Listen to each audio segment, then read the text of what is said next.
it's interesting because I don't think my listeners misunderstand that. Like, I think I'm a pretty personable guy and, low key and approachable and all that. But I have resting bitch face, basically. Podcast Junkies, episode 56. This is the show where I speak to amazing, awesome, cool podcasters. Today's no exception, and you'll hear why soon enough. If you're new to the show, I also call it the AKA podcaster's voice because it gives a voice to podcasters and it lets you see another side of them that you might not otherwise get or have clear as a result of listening to their show. So I want to make it as casual and as easy like Sunday morning as I can for them here on Podcast Junkies. And that's what I do. And that's what happens. And that's what you hear week in and week out. This episode is brought to you by Podfly. Podfly is the group of superheroes that is responsible for all the good deeds that are done on my podcast, show notes, transcriptions, tweetables, timestamps, editing, making me and my guest sound awesome. They do it all. They're like the Justice League of podcasting. If you're a DC fan, if you're a Marvel fan, I do not have an analogy available for you right now. So if you are interested in having these folks battle the crime of bad show notes pages, of bad audio, then I suggest you blast out the Podfly signal and they'll come running to your help. Now, the easiest way to do that is to go to podfly.net/podcastjunkies and think of it as the bat phone that will get you immediately in touch with them by virtue of me, and they'll hook you up and they'll make things right for you. Stat. podfly.net/podcastjunkies. Support the show, won't you? So this episode, I have a blast talking to Jason Cabassi of Walking Dead Cast. Now, I'm a Walking Dead fan. My wife and I make it a point to watch each episode, and we're also into Fear the Walking Dead. Everything Walking Dead, we're all about. As much of a super fan as we are, we're nowhere near what Jason and Karen are as the hosts of this 5-year running podcast, which has received multiple awards because it's so awesome, because they take it so seriously, and because they take a ton of pride in what they do. I think everything that they get is well deserved. I was introduced to Jason via our mutual friend, Jessica Rhodes. Shout out to Jessica. And I wanted to see if she could think of folks that would be a good fit for the show. She recommended Jason, and by virtue of that introduction alone, I knew it was enough for me to make it a point to set up some time to have him on the show. I was not disappointed in the least. You'll hear we talk about how we both didn't know how it was going to turn out, and I think we both, I'm sure, overthought it, because the minute we started talking, we realized the ton of things we had in common in terms of TV and favorite shows. And as you can see, the conversation went well past an hour. And he's just really easy to talk to, really engaging. I like his sense of humor, and we had a lot of fun. Learned a lot about how he's put the show together, what it is that makes the show tick, the plans that they have for the show moving forward, and all the cool things that have happened purely as a result of having the podcast. So if you're looking to get inspired and you're a fan of awesome TV podcast shows, pull out your notepad, pay close attention, and if you can, have a frosty beverage at hand and enjoy my conversation with Jason Cabassi. So, Jason Cabassi, thank you so much for joining me on Podcast Junkies. Of course. This is pretty cool. I'm excited to speak to you, and I guess we'll have to figure out who's more nervous on this call. So I've got a beer right here, so yeah, I know. I feel like, well, it's Friday, man. It's it's 5 p.m. It's always 5 p.m. somewhere. So I probably should. I don't think I have any beers in the fridge. You're in New York. I'm in L.A. Oh, okay. Well, Yeah. it's 3. It's fine. Yeah, 3's close enough.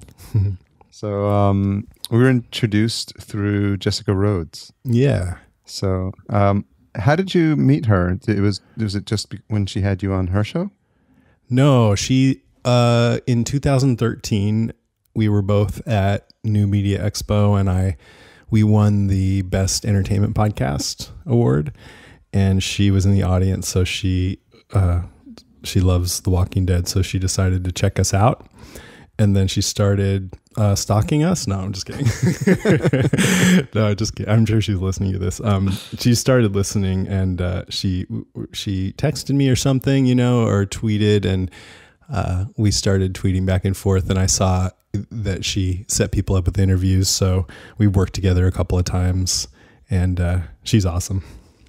Yeah, she's really good. She was on, and I think we spoke for like almost an hour and a half, and she's a lot of fun to speak to, and she's really easygoing, so that's cool. Yeah. I listened to that. It was great. And so you guys have kept in touch? Definitely. Yeah, I want to have her on sometime. Just hasn't worked out yet, but she's a super fan like we are, so... So what are the qualifications for folks that are looking to get online to be on the show? Well, I like to podcast with people that I just enjoy hanging out with. Yeah. Because one of my favorite things about podcasting is that it's just so much fun. And sometimes we've had people on that I don't know all that well, and it's just a little stiff. But I love Jessica, so she'd be definitely welcome. And then we also we have the actors on and stuff like that. So yeah. I was getting caught up on a couple of episodes, and I think it's always interesting when you have the actor on. And I've had this happen with folks that I've had on my show, that you hope by virtue of them agreeing to come on, they're going to be open and accommodating and willing to answer what you ask. But you never know, right? Right. And so I heard the one with Norman Reedus, and he seemed pretty cool, and just like he was hanging out, and he was giving you long answers to some of your questions, and it wasn't like he was in any rush to get off. Yeah, he was great. We agreed ahead of time on a half an hour, so that kind of just takes some of the pressure off, when you know exactly how long it's going to be. But I also that was a unique episode because I had one of our listeners on, her name's Jen, to help me do the interview because my usual co-host Karen couldn't make it, and I figured, well, it's Norman Reedus, so we better have a lady on. Ladies love Norman. Yeah, and she was really stoked to do that. But yeah, that was been so long ago, I barely remember what we talked about, but I remember him being really interesting. I think it all starts, and this is, as podcasters, we can relate to that sometime. I think you mentioned that you got Stephen Young on really early, and I think he was just getting into the whole speaking circuit, if you will. And I think you probably caught him at a time when he's like, yeah, podcast, I'll go on that. Well, yeah, I mean, I wrote to his manager, and he wrote to me almost as if I had given him an order, like, oh, okay, what time works for you guys? And I was like, yeah, cool. And then, we can barely get him on anymore, Stephen Young. I'm going to try to get him on for our 200th episode that's coming up here. But by virtue of you getting Stephen on the first time, did you find that made it easier for subsequent guests? Yep. I always mention that we had him on whenever I asked anybody else. And within our first, 15, 20 episodes, we had most of the cast on of the first season. That's awesome. That's really cool. It adds a lot of credibility, I would imagine, to your show. Yeah, when we first started, I had a couple of kind of pie in the sky goals. I wanted to be able to interview the actors, and I wanted to be a zombie on the show. And I wasn't sure that we would be able to do either one of those, but we did both. Yeah, that's awesome. Yeah, I have a friend who lives in Atlanta. We used to live in Atlanta for a couple of years, my wife and I. So that's where in 2009 to 2012. Okay, so while they were filming there. And it's funny, we didn't start watching the series until we were in New York. Around 2012, we moved to New York. And then around that time is when we started watching the show. But it was interesting, obviously, because we lived there and we were trying to spot places, but a lot of it was in the woods and stuff like that. So we saw Grady Hospital and things like that. So it's pretty cool. Sure. But we have friends that have been in there as zombies, so that's cool. Did you ever want to try it yourself? Now that you mention it, yeah, why not, man? Well, I'm in LA now, You're in LA right? now. Well, now you have to be on the spin-off show. Of course. And what's so funny about that show? And in case you haven't noticed, we're just going to jump all over the place. So. Yep, do it. So the opening shot of that scene, when what's his name? Nick gets hit by the car, and then he slides on the hood, and then he falls on the floor, and then everyone starts crowding around him, and then the camera starts panning back. Back, and then they show this neighborhood in LA. That is literally down the street from me. Really? It's the farmers market in Silver Lake, and we go there. It's the Tuesday and Saturday farmers market, and that open plaza space is where they have it. And we're watching it. My wife, we're like, that's down the street. It's more fun. I mean, it's been really interesting to me watching the show. They've only had 2 episodes, but I'm up in San Francisco, but I've been to LA many times, and it just feels like more my neck of the woods. And it's cool having something that I feel a little more related to on there. Yeah. I've been to Atlanta a few times now, but it doesn't, it feels foreign to me. Yeah, it was foreign when I was there. I mean, I'm originally from New York, so I had an opportunity for a job to go to, and with a promotion to go with the contingency that I go down there for a couple of years. And I had been there even before then, which is even more complicated, in 2001 to work for my half brother and do a family business that in construction of all things that didn't work out. But and that's where I met my wife. And then we eventually stayed together. And then we moved to New York. And then later on, I had no plans at all to go back to Atlanta. And then my company's like, well, if we give you this deal, will you go back down? And I was like, okay. We had some friends there. It's a good deal. That's cool. You're from the East Coast. You've got your wife from down south. Now you're on the West Coast. Yeah, and the one thing, it up. Yeah, we are mixing it up. I mean, obviously the cost of living in Atlanta was awesome. But at some point, man, I miss city life, and I was like, time to go back. Yeah, one of our listeners wrote in and said something about this new show, most of America's not used to this urban jungle. And that was so weird for me to hear because I'm in San Francisco, and I'm like, I guess a lot of people, that's just not in their day-to-day experience to be in such a high, heavily populated area like that. But yeah, it was so funny because when I remember when I was going to work, I would get out of the parking lot and I would literally pass people in the parking lot on the way into the building. I'm like, I get this city mentality of I got to walk fast, and people down there just take life a little bit slower. Yeah, it's nice. I mean, I've now that I'm into the show and everything, I've been out there for cons. I don't know if we'll talk about that, but I love it. I love the different vibe and the pace and the niceness and all that. It's really cool. Yeah, I know. Everyone's super nice to you. Mm-hmm. So, I mean, when was the first time you went down there? Was it strictly for Walking Dead related? Yeah.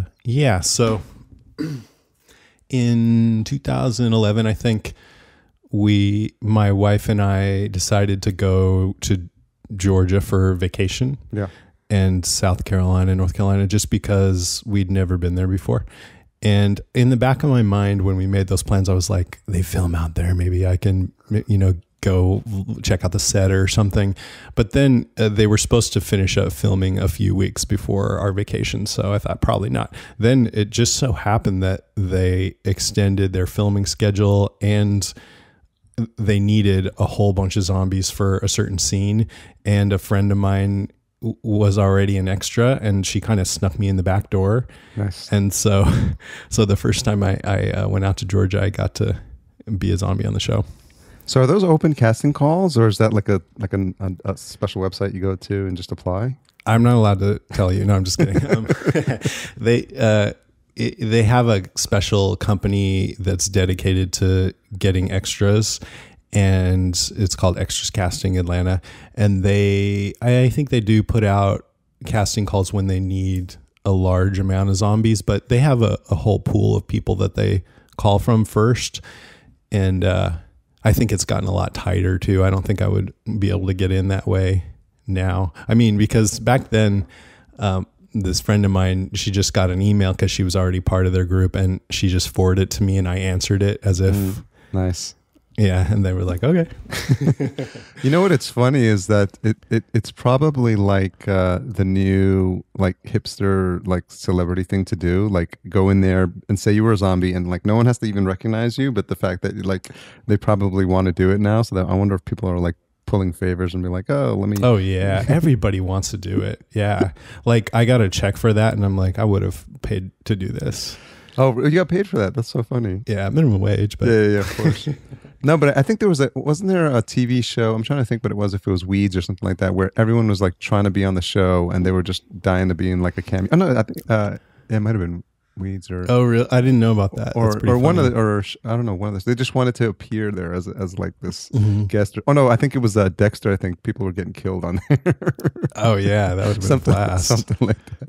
That like would have been a blast. They just want to be part of the body. Be murdered by Dexter. Yeah. So you always been a fan of this genre, right? You're a fan of Lost too, right? Mm-hmm.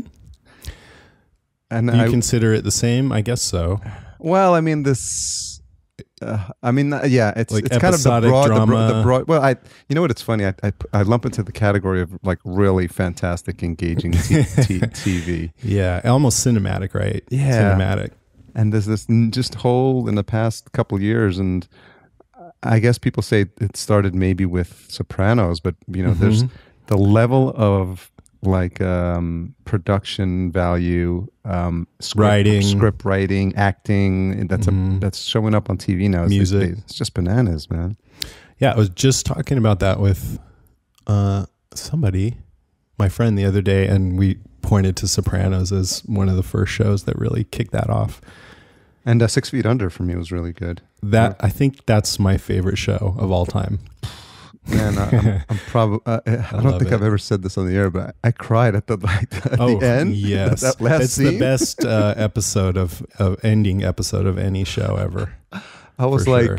Holy shit! I was bawling, dude. So and then I watched it again just to see if I would cry again, and I think I did. Dude, it was so sad. Remember, like my heart was like break. I'm like, these are not real people. Like, it's so sad. It was because I think, I mean, you watch, you know, you invest some time, and it ran for what, 4 or 5 seasons. It's so funny whenever I want to make a joke about like how a show ends and I don't want to spoil it to people. Yeah, I just say, oh, and everyone dies, but I won't say anything else about that. But what did you just ask? No, I'm saying how many seasons it ran. Oh, I think it was 5. Yeah. Yeah, and man, like if you watch like with all these shows, I mean, obviously with Walking Dead, Game of Thrones, all this stuff, it's like you start getting invested in these characters, and it just breaks your heart, man. Because it does, and at the same time, I don't want them to go soft. Yeah, you know, with Walking Dead, I mean, I started out as reading the comic, and it's got a lot of similarities with the show, one of which is you never know who's going to live or die. And that's one of the reasons why I like the show. And my co-host Karen just doesn't want anyone to die ever. So we always argue about that. Is Karen a fan of Game of Thrones? Well, she was. And then this season, I started a Game of Thrones podcast this season. Yeah, that's right.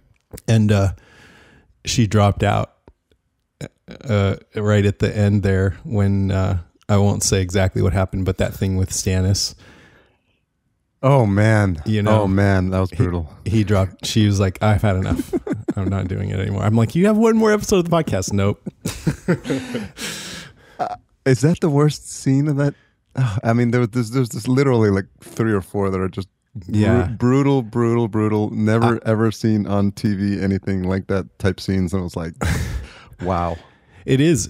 It's pretty, you know, when you like take a little step back and like, let's say you went back, you know, I don't know, 20 years and said, oh, we're, you know, in the future, there's this show where, someone usually gets raped and, or Walking Dead, people get their heads ripped off right on the screen. If you just told someone, they'd be like, what is going on in the future? Yeah, exactly. But we're all sort of desensitized. And plus they do a great job of bringing this heart and human element to it. So it doesn't seem so just, I don't know, messed up. Or it is messed up, but it doesn't seem like, you shouldn't be watching it, I guess. I think Walking Dead has some creative license, and it shouldn't come as too much of a surprise because obviously it's based on this extremely graphic set of comics, right? So, yeah. And I think they're just raising the bar ever higher. I mean, I imagine people are still trying to. How do you keep outdoing yourself? After like Breaking Bad, and man, I can't imagine trying to like establish a new show now and have all these shows behind you and be like, man, we got to top this. I know. I mean, I think there are a lot of creative people who are excited about this environment because they're like, oh man, TV's so good right now. I get to, work in this. But yeah, I actually hadn't thought about that. Like, ooh, we got to try and measure up to all these shows. But I mean, there's more and more good ones all the time. So you guys, did you watch Fargo? The movie or the series? Show? Not the show yet. It's good. It is good? Yeah. I mean, if you like the movie. I thought it would be kind of a cheap knockoff, but I loved it.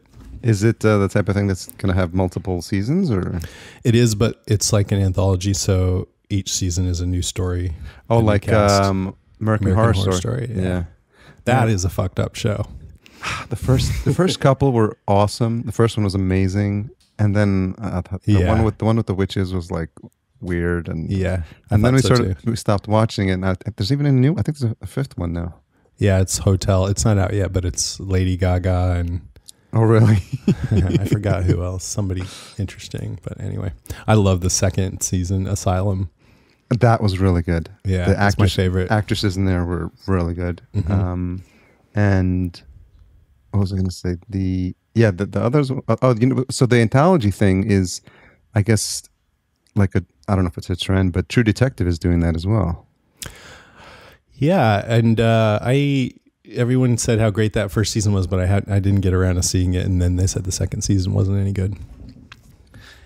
It's weird. It's really weird, and you feel like sometimes they take you down these rabbit holes, and there's not a satisfying conclusion sometimes, but it's visually and like the acting is really good. So yeah, we're trying not to watch too many shows because you get sucked into these. I know, me too.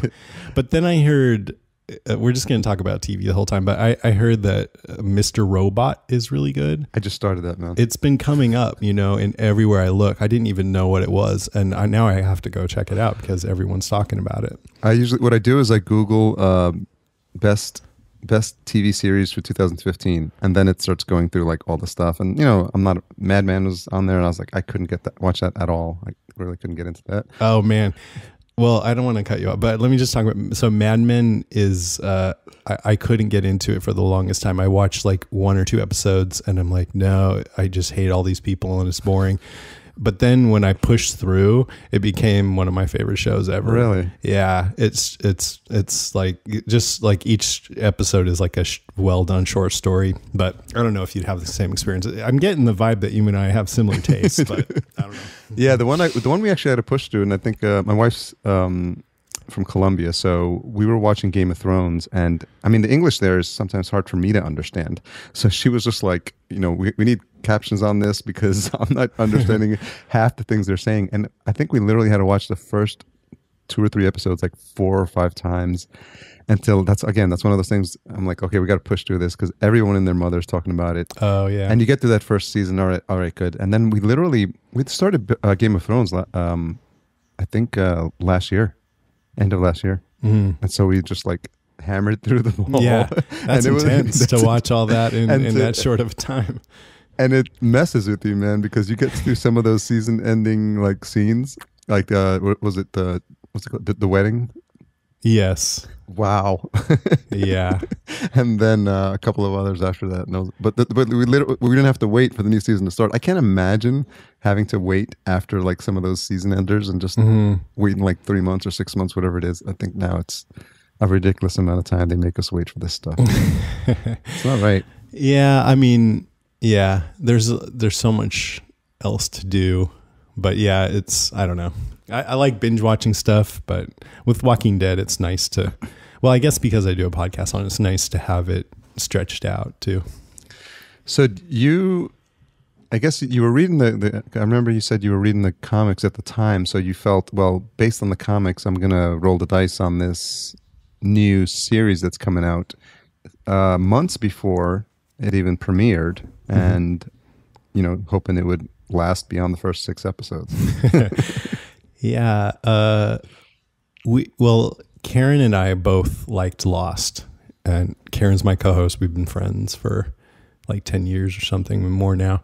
And we also liked some of the Lost podcasts. That was really one of the first shows, if not the first show, to have a whole bunch of podcasts brought up around it, because it was filled with mystery. And so people wanted to talk about what everything meant, And I was like, man, I'd love to do a podcast like that sometime. And Karen and I used to go watch zombie movies together and horror movies and stuff. So when I found out that my favorite comic was being made into a show, I'd written back and forth with Robert Kirkman a couple of times, like, man, you should, I have a friend at HBO. You want me to try and hook you up? And he's like, oh, we're working on some stuff. Don't worry about it. But anyways, when I found out that it was a go, I just called Karen right away. I'm like, we should do this one. It just made sense, and it turned out that it was a good show, and that was very good luck for us. Yeah. We had no way of knowing. And if it had been a crappy show, then it just probably would have been a short podcast and I wouldn't be doing it anymore. It's interesting, and it's a takeaway for new podcasters. You guys started that podcast, and the production value was like top notch from day one. And so, and you had like a format, and you said, we're going to talk about this. You had intro music, and you had like top 5, and you literally sounded like a super professional veteran, TV podcast show. And it was your first episode. And I mean, definitely commend you guys on that. And the fact that I think that you took it that seriously.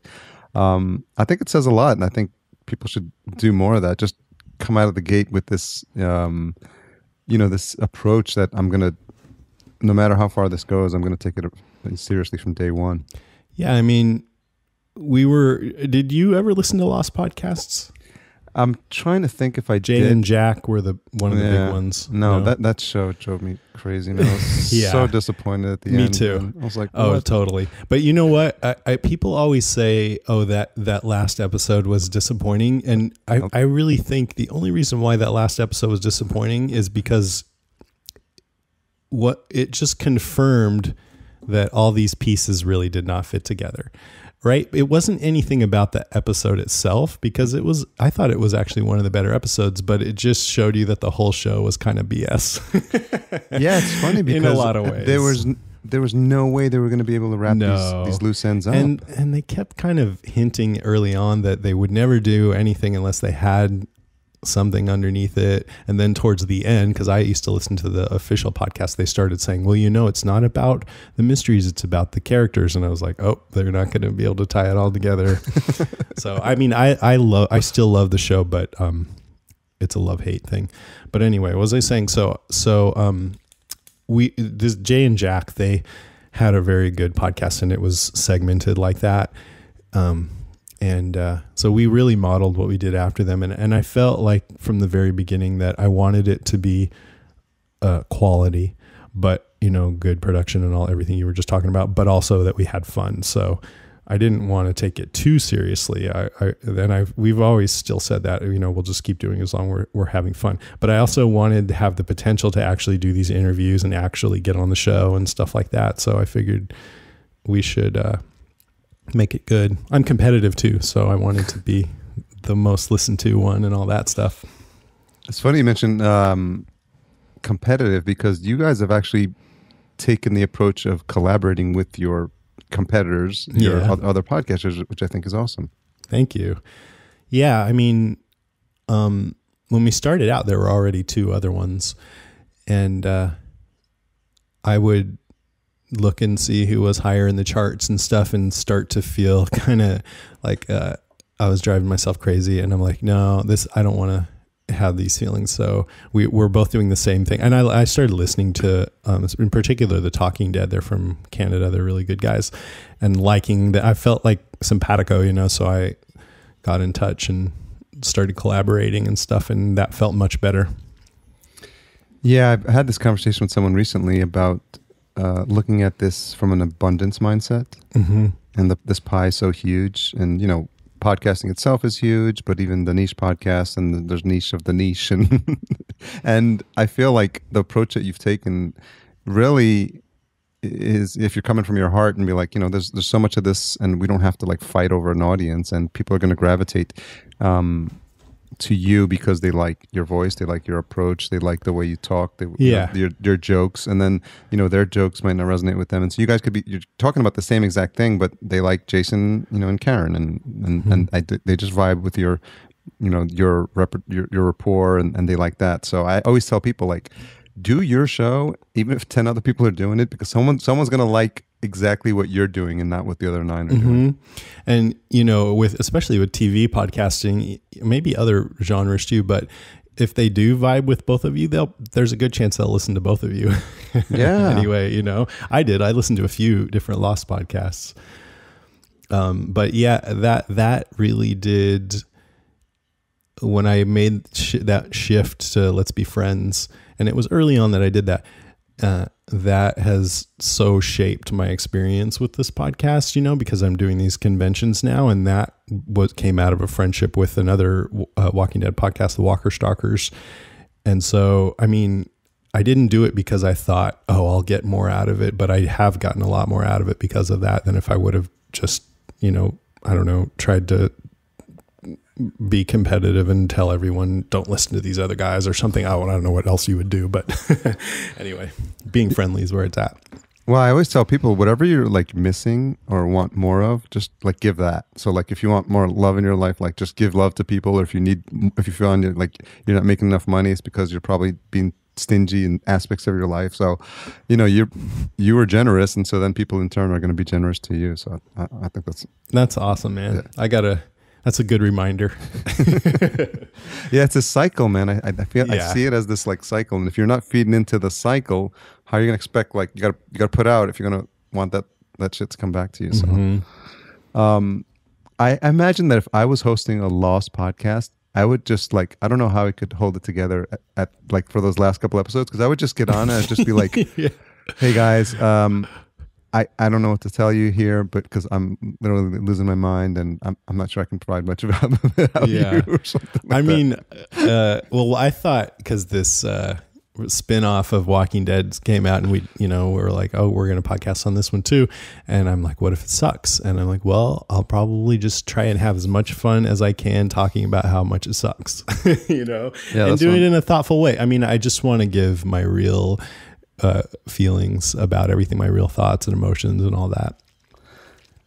You know what's maybe as a result of Lost, you feel like in Walking Dead, they think about like these seeds that they plant that come out to sprout like, seasons later, and you're like, oh wow, like Morgan, right? And I didn't realize, I was listening to the first episode and you guys were doing the recap, and Morgan was in episode 1.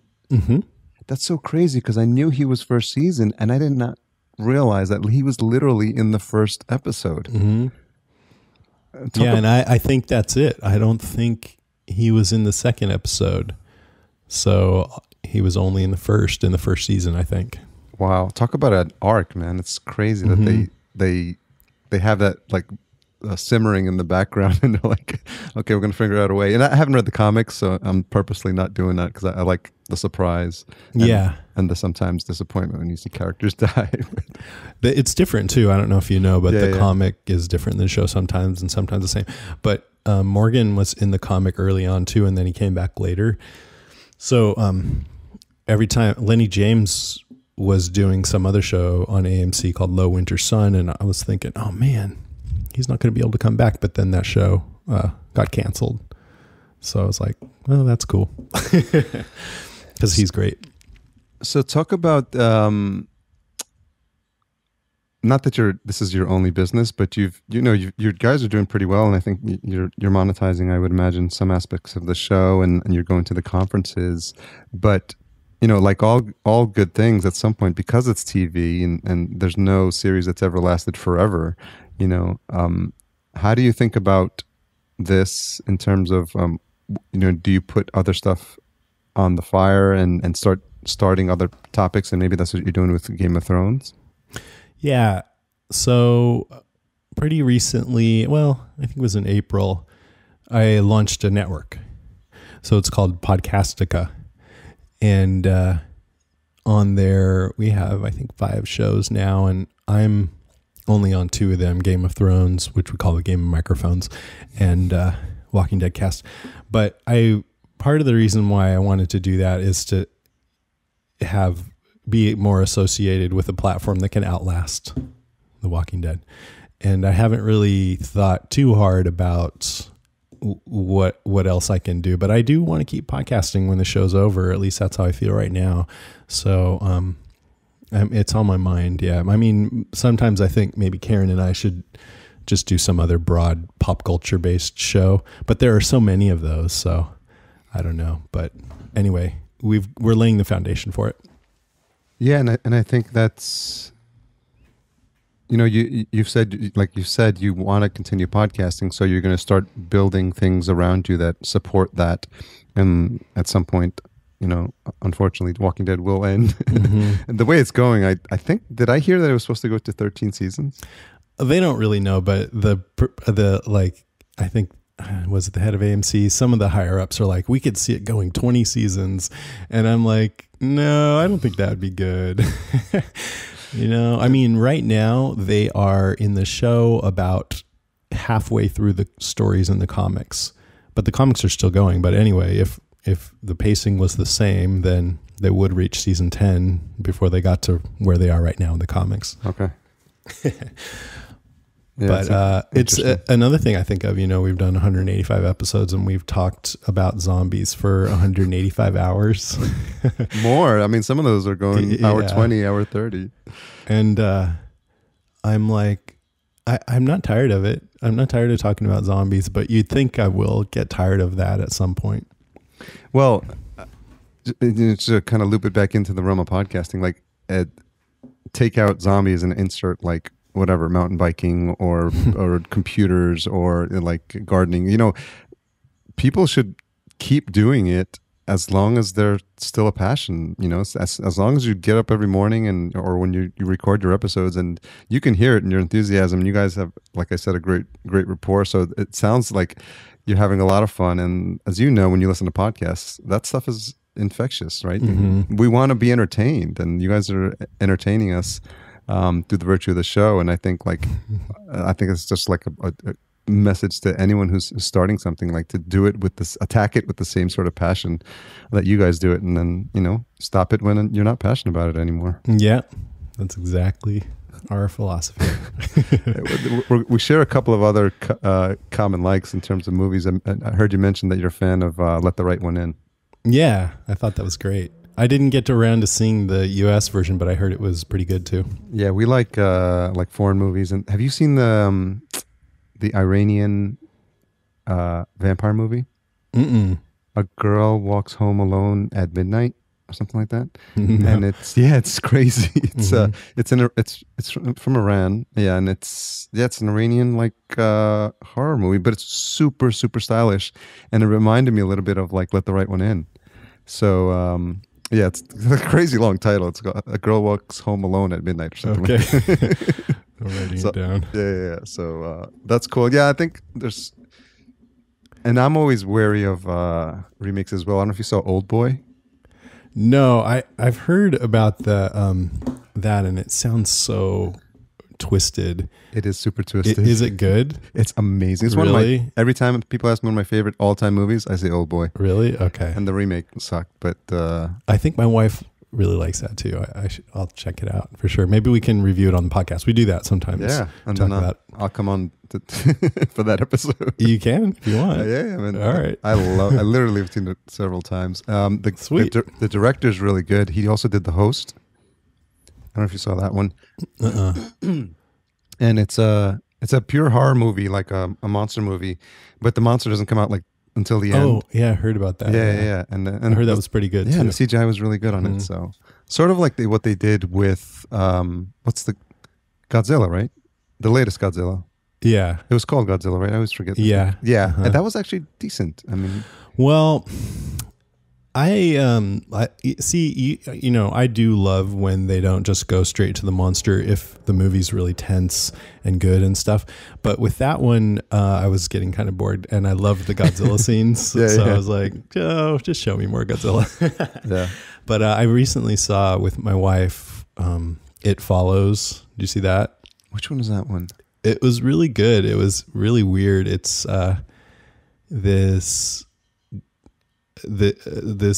guy is cursed. So, well, okay, so it's hard to explain, but this guy sleeps with this girl. She's like, they're in their 20s.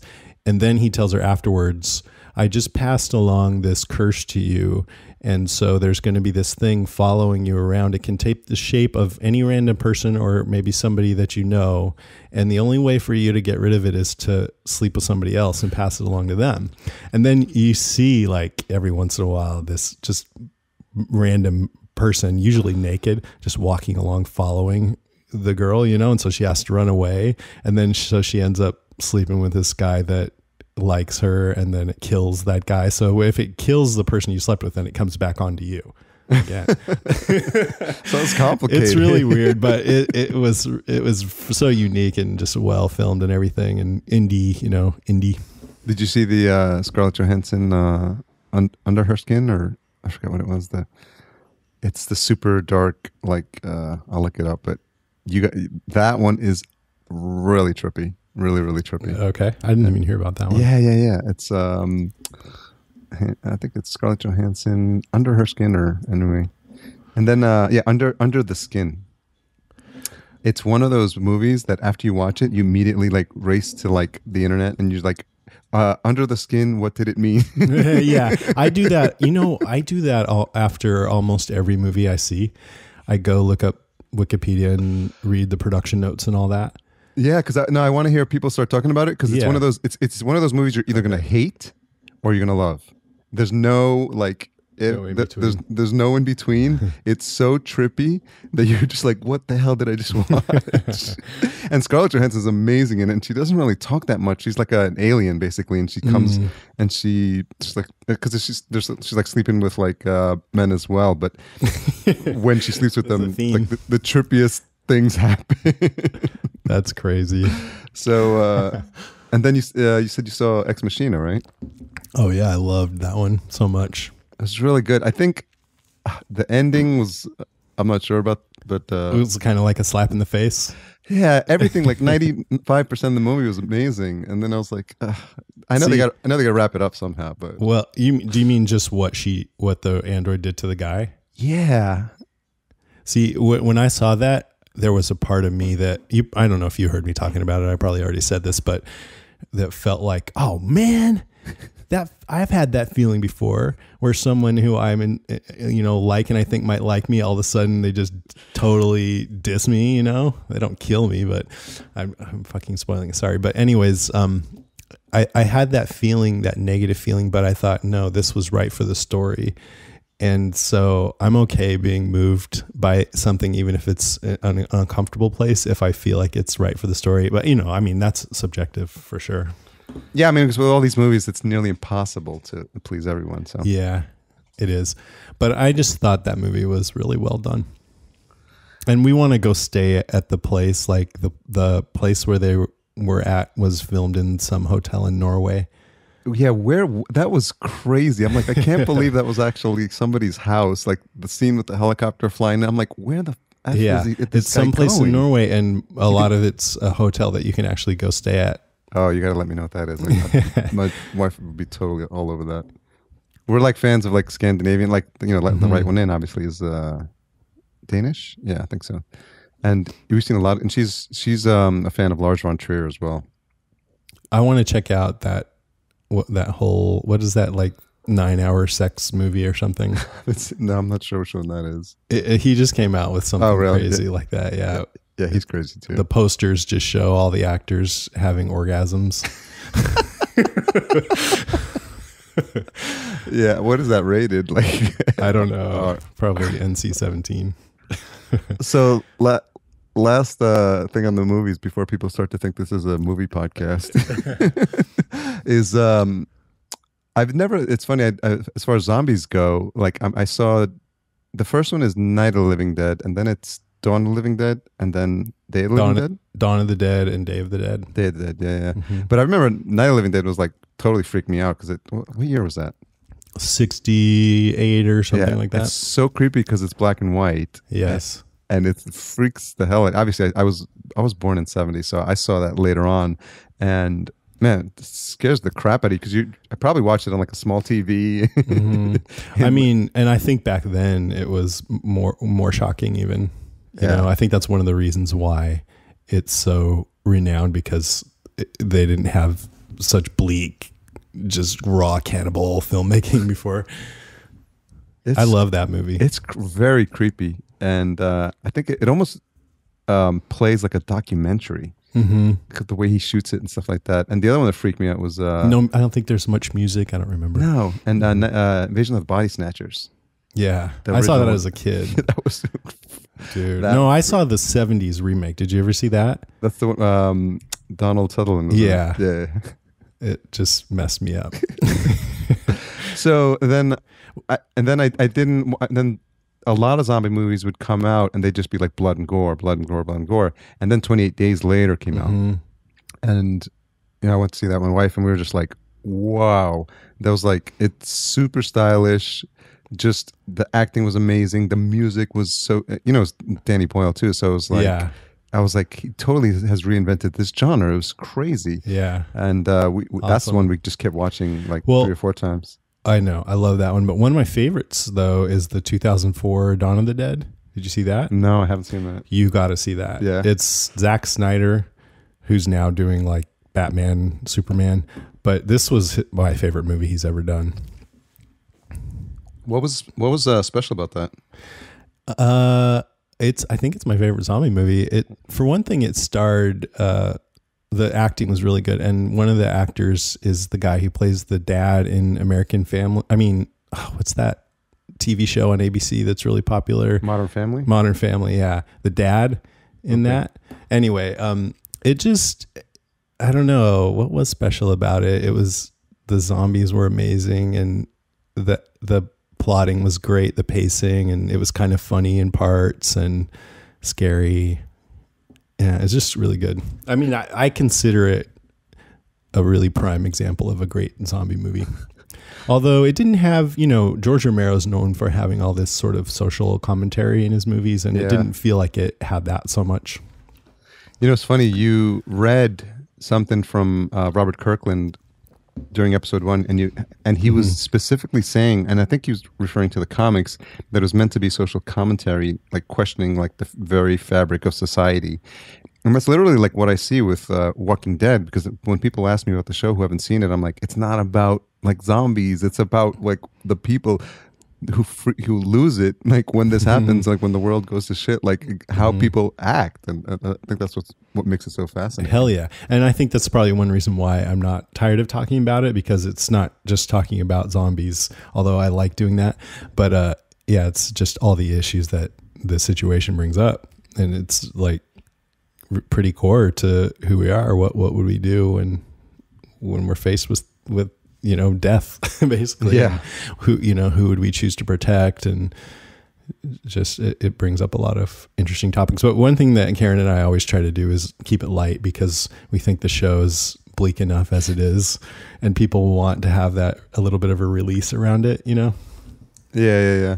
The one thing that I think kept us from watching the beginning is when you hear the music in the beginning, it sounds a lot like 28 Days Later, like the ominous, and they're both really good soundtracks. So I think my wife was like thinking in the beginning, this feels like a ripoff of 28 Days Later. Well, the plot too, because Rick's in a coma. Yeah, exactly. And he wakes up in the hospital, and then 28 Days Later he wakes up in the hospital. I'm like, oh, like I felt like they were obviously timing wise. I did the graphic novels come out before?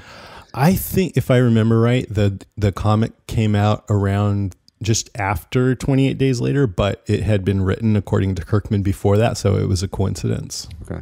Yeah, and he just said he wasn't interested in basically what the spinoff is doing right now, talking about the whole fall of society. He just wanted to cut to the chase. Yeah. Well, as fans, I think we can't get enough because we're just like, bring on some more like Fear the Walking Dead, and I think Karen. Are you digging it? Yeah, I like it. Yeah, me too. It's I think it's at the right pace. It's not too slow, and you wonder like how exactly are they going to show this? And it's fun to watch, as an LA resident as well, because we're like trying to spot places that we know. Well, they're filming mostly in Vancouver, although they do exteriors in LA. Yeah, because some of them, they're very generic, and I'm like, that doesn't look like any neighborhood. Right. And obviously it's much cheaper to film in Vancouver. Yeah. But I hope they do as much as they can in LA. Well, I hope I can figure out how to get on and be a zombie. That would be amazing. That would rock. I'm guessing it would be harder down there since there's a few actors down there. Yeah, like everyone and their mom is trying to be on that show. Mm-hmm. So when did you start leveraging like the podcast in a way that was allowing you to go to these conferences and start these panels and partner up like with other folks who were doing similar things? That was a couple of years ago. So I noticed the Walker Stalkers podcast had started up, I think in the middle of season 2 or something. And I started listening and I was like, oh man, these guys are good. So I wrote them a note saying I thought they were good. And they wrote back saying they listened to us, And so we started talking back and forth. Well, it turns out that James Frazier, who heads that up, is just he can do whatever he wants. He's one of those people. Like he's like, oh yeah, we're going to start doing events, and so he and I did an event together during Comic-Con where we had some of the supporting actors there to sign autographs, and we did a live podcast. That was the first event I did. And back then he was talking about, I want to do a whole convention around this. And I was like, cool. But I was thinking, how are you going to do that? I mean, it's crazy. And now he does like, I don't know, 9 or 10 Walking Dead conventions a year. All Norman Reedus goes, all the actors, Andrew Lincoln goes to one of them. So they asked Karen and I to come and moderate the panels for the first one of those in Atlanta in 2013. And I'm like, heck yeah. And so I've been doing them ever since. I've been to every one. And these are like mini, like 2-day conferences or just 1 day or? Some are 3. The Atlanta's 3. And I think New York's going to be 3 this year, but most of them are 2 days. And they're all regional. What do you mean? They're in different. There's not like, like Comic-Con is like in one city every year. Oh yeah, no. So I think we've done like 9 or 10 this year, and they're all around the country. It's awesome. I get to go around and visit friends in different parts of the country and go to places I've never been. That's part of your job. Yeah, it's really a hobby. I mean, but I get they pay my hotel and airfare, and it's cool. What's the domain for that if people want to look? WalkerStalkerCon.com. Okay. And they're really fun. I mean, you get 10,000, 15,000 fans in the same place. Wow. A lot of the actors are there and you can talk to them, and I get to do the Q&A panels, and you can come up and ask questions, and you can get photos and autographs with them and stuff like that. Yeah, it's funny because I guess it just speaks to it's. You heard of the School of Podcasting, Dave Jackson? Mm-hmm. He's got this thing called Because of My Podcast, and he has people call in and stuff like that. So it's funny because I always think of that, and I'm sure you have several Because of My Podcast stories, but I think Karen was at one point talking about being on a panel, and she said she like whispered something in Norman Reedus' ear, but she said it like very like nonchalantly. And I'm like, wait a minute, you were just like sitting on a panel next to Norman Reedus, and I'm like, that's because of your podcast. That's amazing. Yeah, I'm looking at this picture right now. Oh, here, let me grab it. Hold on. Yeah, sure. I'm letting Jason go grab this now. So. I don't know if you can see, but yeah, it's, me and Karen are here, and then here's Andrew Lincoln and Norman Reedus right here. Nicotero, here's Stephen Yeun, Herschel, Scott Wilson, there's Lori, there's Michonne, all the cast. It's awesome. So, that was at that first con, and that's when Norman Reedus leaned over and said something to her, "Hey, baby," or something like that. He seems like a total prankster, man. I think you're mentioning it on the interview too. Yeah, I think they have fun, especially him and Andrew Lincoln. Yeah, I think Andrew Lincoln talked about that too when we interviewed him. Some prank that Norman Reedus pulled on him. I don't know. And so, he's not even my favorite character. Who is your favorite? I think it's Rick. Yeah. Yeah. He's losing it a bit though. That's cool. I like to see him go to pieces. I don't always agree with him, but it's fun to watch. Yeah, it's kind of disturbing. Like, is he like? You're always wondering, like, is he going to completely lose it, or is he just? And I guess he's like the anchor of the show, so he's not going anywhere. But I guess they have some room. They have some room to have him vacillate in terms of his moods. Mm-hmm.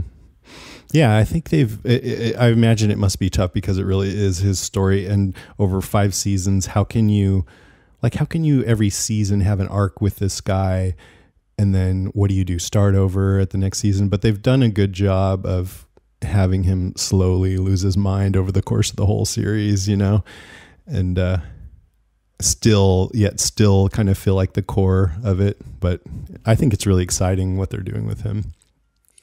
I don't agree with him a lot of the time. I think he's gotten way too brutal. Yeah, this last season was crazy. Yeah.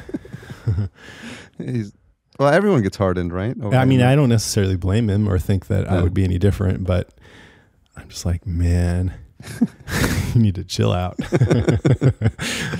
And I think you guys were talking about the fact that the cocktail scene, like everyone was like, it was so weird to see everyone like in a relaxed environment, and you're like, man, this is not gonna last too long.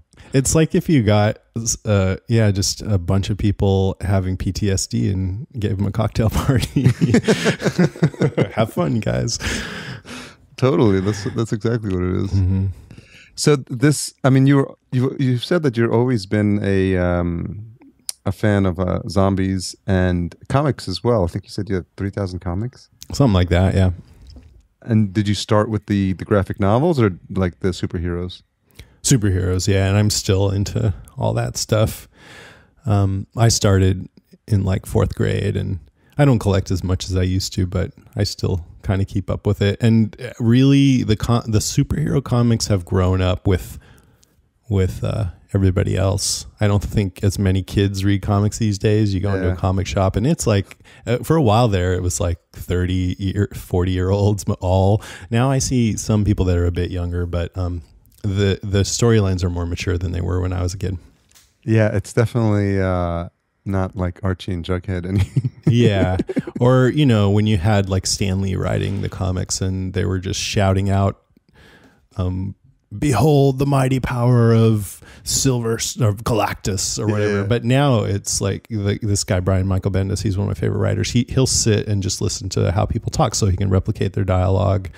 And I don't know, it's for the most part a lot more mature. But I have in my network, can I plug one of my other podcasts? Of course. Called Under the Comic Covers, and it's hosted by 2 of my friends, Gracie Lou and Eric, who goes by Mr. Blog, and they only talk about non-superhero comics. They talk about like creator-owned, and so there's a lot of really interesting stuff out there. They talk about Walking Dead, but like there's one called Southern Bastard that's all about this kind of Southern Gothic, just murder and football and stuff, and just all different kinds of stuff that's really imaginative in all different genres and things. So there's a lot of comics out there that are not superhero, but my favorites are still the superhero ones. You DC or Marvel? Marvel. Yeah. I mean, I read some DC, but what's your thoughts on the movies? I think the Marvel movies are great, but they're starting to get a little repetitive, maybe tonally. They're still good though. But and then the DC, I don't know, that Superman movie I thought had some great elements to it and some kind of despicable ones. And I didn't like the whole Dark Knight series. I think the second one is one of the best movies I've ever seen. Well, I loved Heath Ledger as Joker, but I think that Christopher Nolan, and I know this is not a popular opinion, but he just explains things too much in his movies. Everybody's explicating all the time. That's definitely one way to look at it. And so I don't know. I don't know. It just feels a little bit self-important to me. But I did like the Superman movie, okay? And I know they kind of went that direction because those Christopher Nolan movies were so popular. And I'm looking forward to seeing how Ben Affleck does, even though I think it's a bad idea to have him be Batman. I'm still going to watch it. That poor guy is never going to be able to like be any kind of superhero. People just don't. They have this violent reaction. Yes, to him, I did. Like, what?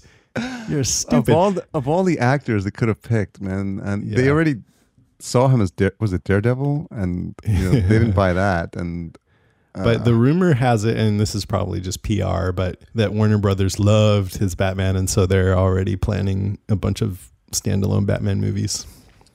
Well, I hope it's not like the 80s when they were cycling through Batman like it was through Batman. It's crazy. It was Val Kilmer, George Clooney. Yeah, that was the worst. Michael Keaton was awesome. Michael Keaton was awesome. Yeah. So, yeah, it's tough shoes to fill, man. Did you see Birdman? Oh, I love Birdman. Yeah, that was really good. That's good too. I'm a Michael Keaton fan. Like I always root for him. Like in whatever he does. We just recently went to see like Beetlejuice in like a park where they were doing. They're working on number 2, I think. Is it number 2 or is it a remake? No, it's Michael Keaton. Really? Yeah, he's gonna. Okay. I think he's gonna play it. Yeah, that's gonna be awesome. I heard a remake, and I'm like, you can't touch that movie. No one's ever gonna be able to do that. Michael I think Keaton even what's her name, Winona Ryder's gonna be in it. What? Wow, that's what I heard. Well, we gotta IMDb that and check it out. Check it out. He was on Fresh Air recently. Great interview. Yeah, he was. That's right. Yeah, he's just got this underdog, like he's on Instagram too, and he's just always posting stuff. And so he's got this underdog, I think, mentality about him. Underdog millionaire, I guess. I don't know. Perfect for Bruce Wayne. Yeah, he has kind of a like a puppy dog too, like really, just everyman sort of likable. Quality. Yeah. So, so you started with so you've been always in sort of like, I don't know what arena you'd call it, but with the comic books and the superheroes and the zombies. And do you feel like all that has prepared you for like where you've ended up now? Yeah, that, and I was an English major, and I did a lot of literary criticism, and I was a writing major, and so I did a lot of workshopping of people's stories. So I just got into the habit of analyzing the shit out of everything, and I do that anyway. I analyze stuff a lot. So I love, all this stuff. Good TV. I used to watch 6 hours of TV a day as a kid, and so you combine, my love for all this stuff and my analytical nature, and then my desire to have fun, put all that stuff together. That's what makes a good podcast. Yeah, because now you're doing an awesome job. And thanks. Yeah, I mean, that literary, what was it? Literary criticism? Criticism, yeah.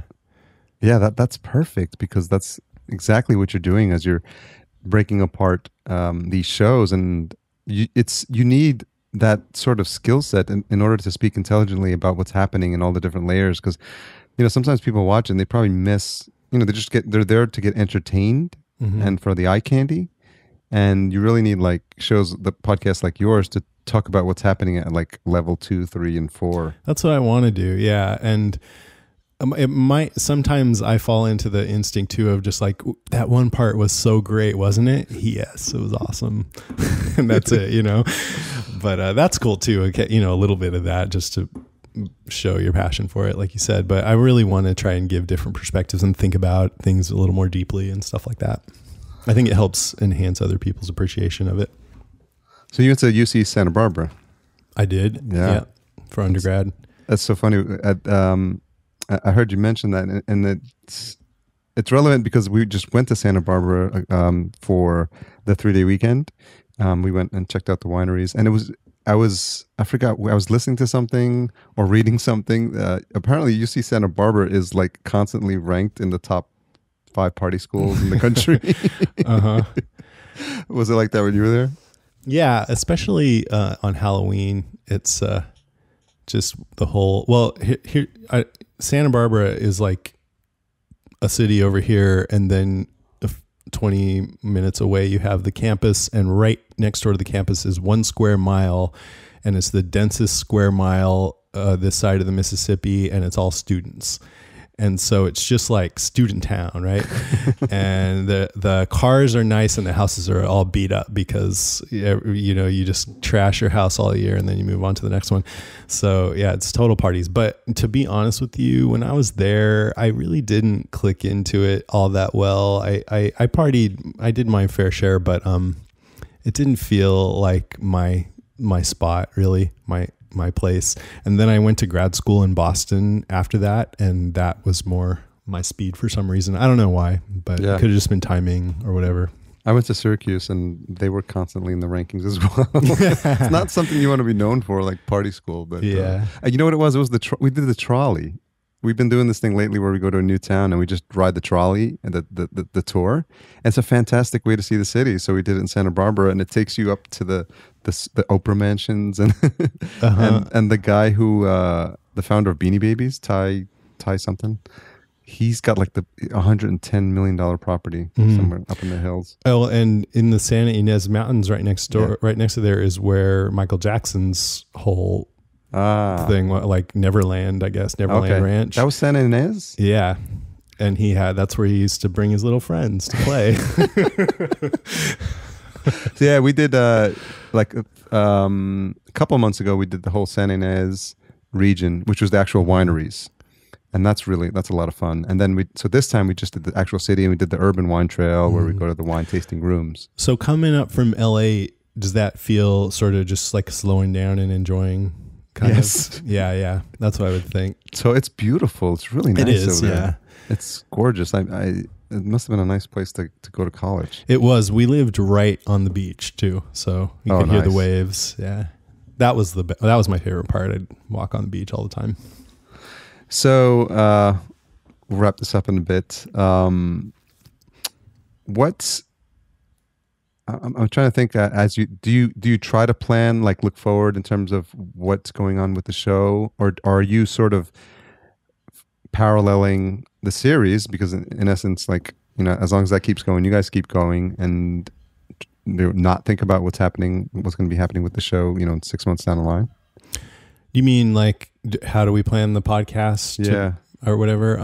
Yeah, I mean, like when the show's on, that's when we're the most routine. So, I always know I'm going to watch the show, and then I'm going to, I won't get too deep into this, but when it's on Sunday night, I try to just watch it as a fan and not think too much and not pause it or write too many notes or anything, if any.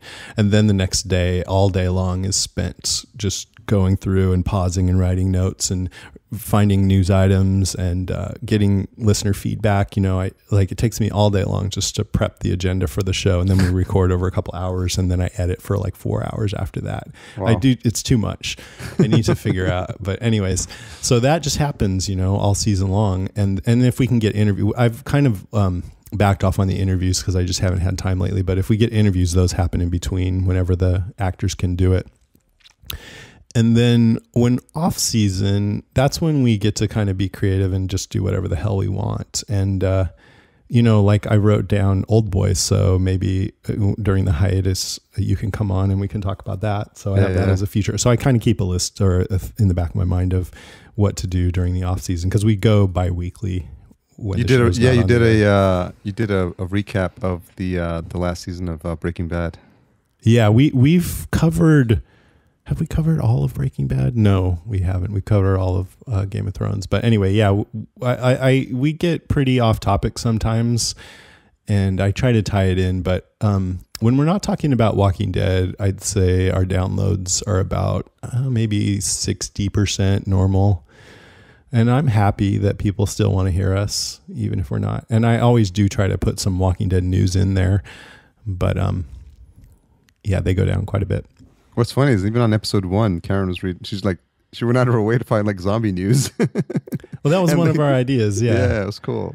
Yeah. So now people come to expect it. And I think I heard one of the episodes where you have that girl call in from Sweden, and she was like, and there people are recommending stuff for you to take a look at, which is, and it's awesome, man. I love it. And then you hear it in their voices. They're like, hey guys, I'm really like, love the show, and I listen to it every week, and I really count on you guys to like bring me up to speed. And that must be a really good feeling.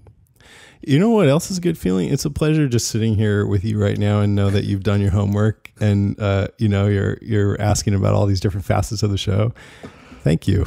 Thank you. Well, I mean, I was a fan of the show, and I was like, I want to like have stuff to talk about, and then it's the rabbit hole, because I'm like, I can't catch up on everything. Yeah, of course. And so but it's still like I fell asleep to a couple of episodes because I was like, and it's always weird when you do that, because you end up dreaming about stuff that you heard on the podcast. Yeah, sometimes while it's playing. Yeah, because you hit you're when you that weird zone when you're like falling asleep, and then like you're hitting, I don't know what, it's maybe REM or something like that, but you're like in half awake, half part dreaming. Awake, yeah. And then whatever is playing on like the podcast or like your phone is still playing, and then it kind of like seeps into morphing into your dreams. I love that kind of stuff. Like when you hear an alarm in your dream, and then it takes you a while to realize it's actually your alarm. Right. Like, oh shit, that's real. Damn it. So, what have you learned about like how you you just laid out a pretty detailed like workflow. How's that changed over the 5 seasons, and what are you doing better that you just learned along the way? The thing that comes to mind is when I first started, like I said, we loved Jay and Jack, and they did the Lost podcast. They seemed so off the cuff, and so I didn't want to plan too much out ahead of time. I just wanted to. We do the top 5 highlights of each episode just to kind of give it a little bit of structure. And I just wanted to write a couple of short things and then riff on it. But over time, I realized that if I think about it a little harder and write more stuff down, that's more interesting for me, and I think for everybody else, because I can't always think that deeply right in the moment on the podcast. So I spend a lot more time thinking about the episode ahead of time now, and that takes more time, so that's the downside, but I think it makes for a better show. And I still, if we're on the podcast and some interesting thread comes along that I hadn't thought of, I'm really happy about that, because it's fresh, but I just like to do a lot of preparation too. I get the impression that you could probably teach a course on this at this point. You've got the literary criticism background, and I'm sure you've had some fantastic teachers you can model. You've been doing it for 5 years. You have an extreme attention to detail. You are a good orator, and I think you think about things in detail, which lends itself to probably some sort of lesson plan. So, in terms of like other ways to branch out, I almost guarantee that if you put together a course on like how to create a TV podcast, and do it right, I'm pretty sure people would sign up for that.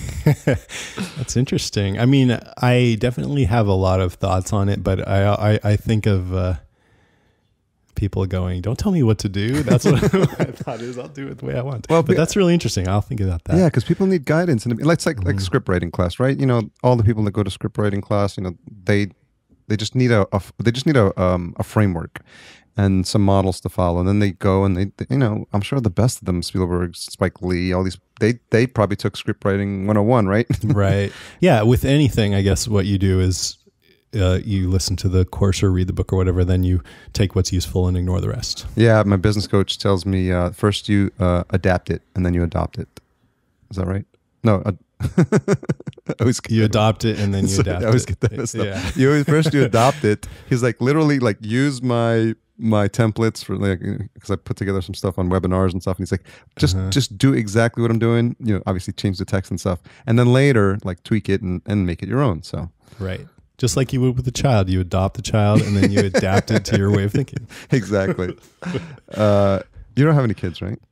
I do. Oh, you I do? have a Okay. son. Yeah. You do? He just turned 4. Oh, that's right. in You July. mentioned. Yeah, you did mention him on the show. Nico. Yeah, and how's that been with him watching the show and then what you talked to him about? It's pretty gory, right? No, he doesn't watch it. Yeah, he doesn't watch it. Right? Yeah. He knows about zombies because I have posters up and he's totally unfazed by it, but I wouldn't let him watch the show. He did see me get shoot in the head on the show. Oh, really? But he was like 2, so I don't think it really impacted him. Well, I mean, are you a fan of, like, Waldorf school and stuff like that?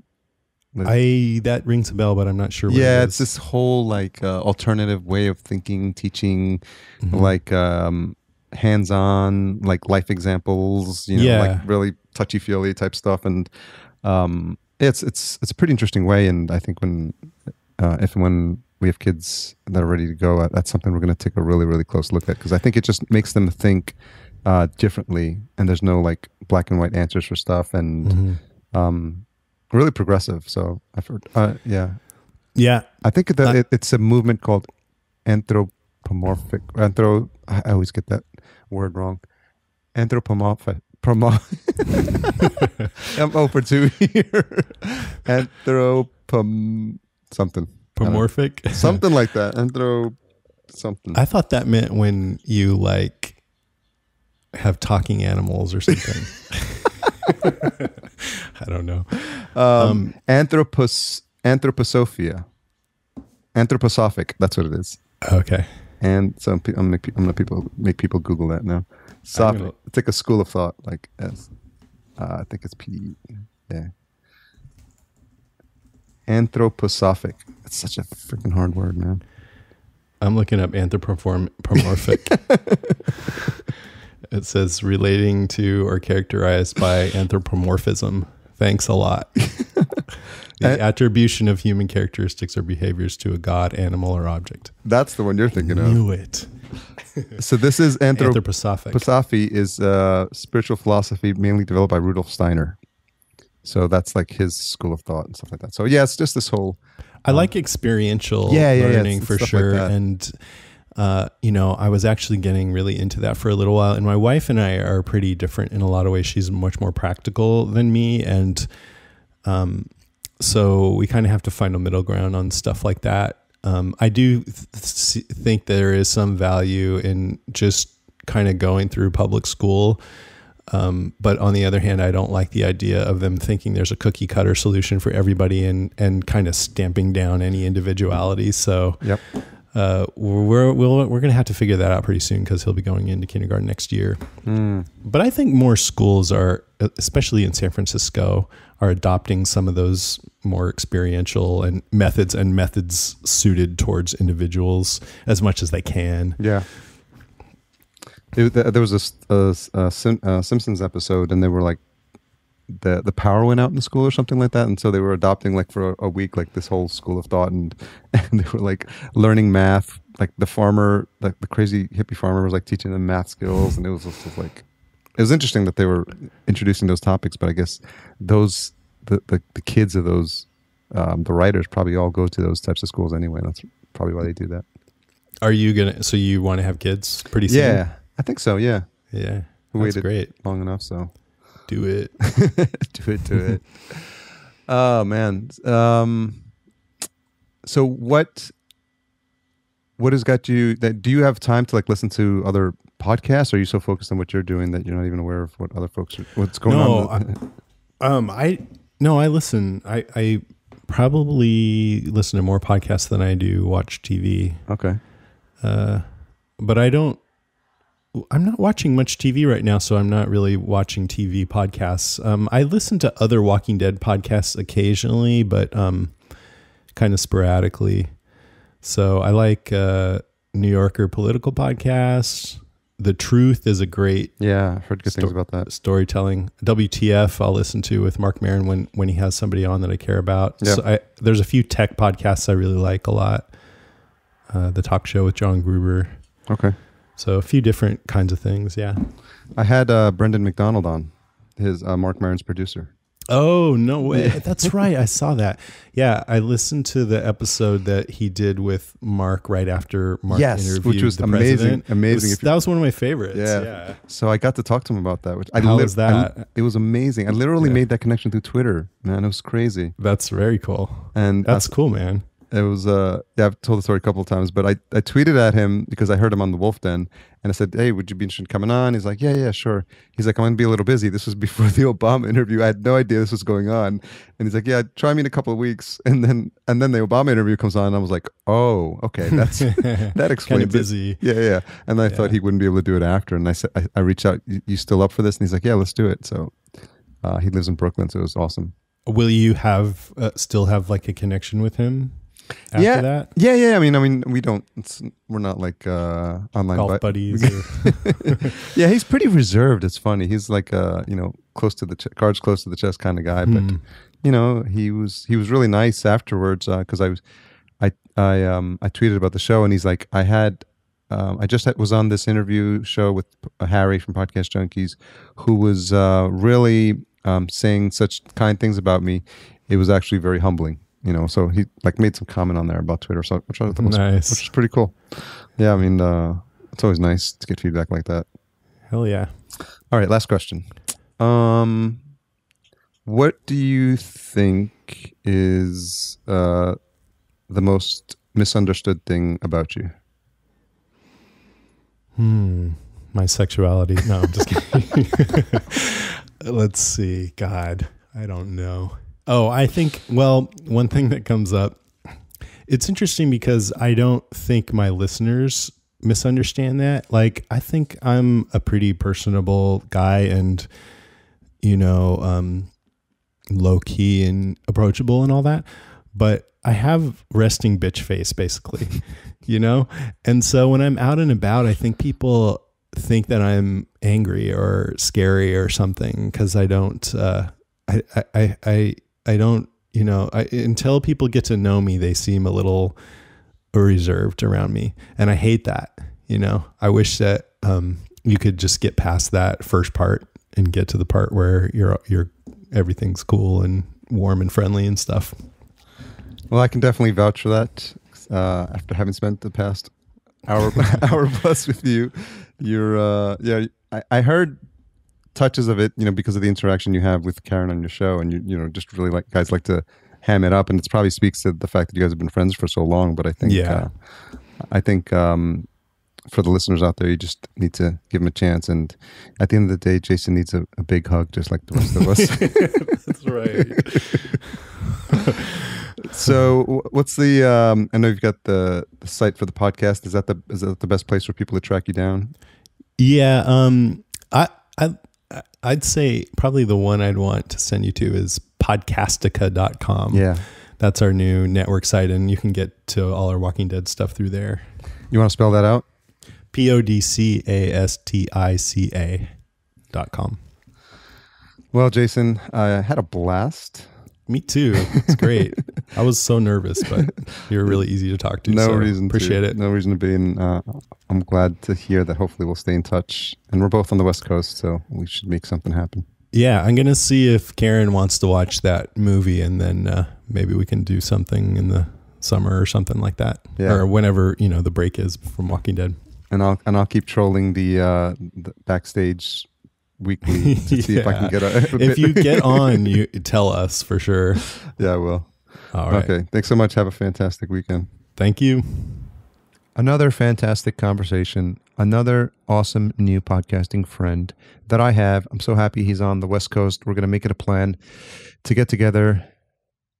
Jason is a really great guy, and I really hope I can have a chance to be on his show, because I think that would be super awesome, and it would be my fanboy moment as well. So all the details about the stuff we talked about can be found on podcastjunkies.com/56 at this point. And I hope you enjoyed that conversation. I think you can tell that we really hit it off and we had a blast. And it's what I come to expect and what I want to happen every single time I have a guest on this show, because I think it makes for much more enjoyable conversations that you guys will appreciate.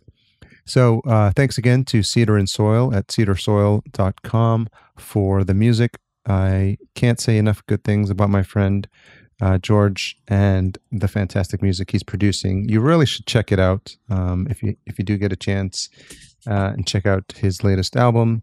He's a super amazing, talented producer. He plays all the instruments on his songs, guys. He's really good. Again, support for the show. How can you do it, you might ask? There's a couple of different ways. You can go to podcastjunkies.com/show, a new page I've set up that gives you a bit more detail on how this whole subscribe, rate, and review thing works. I've got links there with detailed instructions, and I've also added a video to show you as well. So there's no more excuses for you not taking a couple of minutes to rate and review a show that you love, assuming you love it. If you don't, then write me a letter and put that in the mail, and then send it to Podcast Junkies, Los Angeles, California. And then I will write you a letter back letting you know how sad I am that you didn't give me a 5-star review. Sound like a plan? I think so. Okay, guys, I appreciate you listening. I appreciate you commenting. I appreciate you following, tweeting, blabbing, Facebooking, liking, Instagramming, poking, pinning, whatever else is the fashionable verb of the week. There's so many new services coming out. It's crazy. I'm really happy to be doing this, and I'm really happy when I have conversations that really get me in the flow, like this one did today. If you want to support the show, don't forget that we also have a Patreon page at patreon.com/podcastjunkies. Kudos again to Nick Suberling for reminding me of the fact that I have one and I should promote it. So helps to generate some income for the show in addition to what we're doing with our sponsors. And everything will help go towards the support of the show and making it as awesome as I think it can be for you guys. If you've listened this far, then you know what it is I'm about to offer up to you. It's the retention hashtag. And so this week, since we're talking about Walking Dead and zombies, we'll make it ZombieCast, one word, ZOMBIECAST, hashtag ZombieCast, if you've made it this far. And if you have, as always, I appreciate you. Love you guys. I will talk to you next week. Have a fantastic day, week, month, year. But we'll talk before then. Don't worry.